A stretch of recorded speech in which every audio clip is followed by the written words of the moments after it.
Somebody asked me once, more than once, Brother Zac, what is the mark by which you recognize that God is blessing you?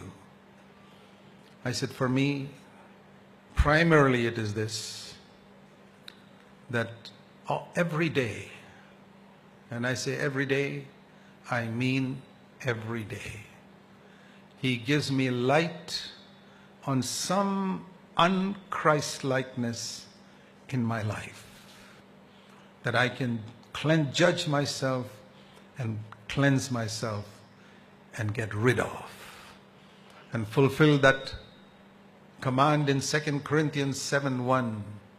2 Corinthians 7:1, let us cleanse ourselves from all filthiness of the flesh and the spirit, and perfect holiness in the fear of God. The fear of God is not an Old Testament message.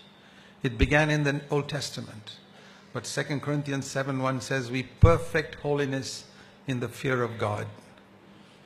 And that is by cleansing ourselves. That is a cleansing that God does. That is when I've committed something wrong and I ask the Lord to forgive me. But when I've done that wrong thing and I ask the Lord to forgive me, then I must cleanse myself from that within me which made me do that wrong thing so that I don't do it again.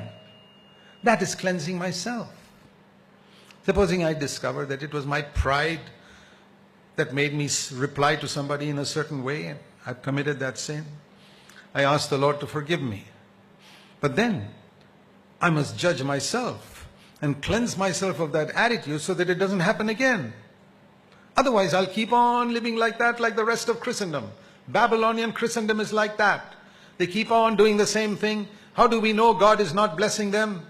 Because they're not getting light on that un-Christ-likeness every day. You see them 10 years later, they still get angry, they still lust after women, and they still watch internet pornography. They're not getting light on anything.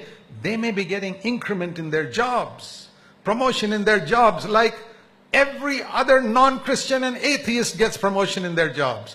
That's not the mark of God's blessing. This is the foolishness of Christians who think that if I'm prospering, God is blessing me. Do you know that every religion in the world teaches that? Not just Christianity. Every non-Christian religion which worships different gods, they say their God has made them prosperous. They even say their God has healed them when they go to some temple for some pilgrimage. It's not just Christians. But there's one thing that none of those gods can do. They cannot make them Christ-like. That is the blessing of, the unique blessing of Christianity.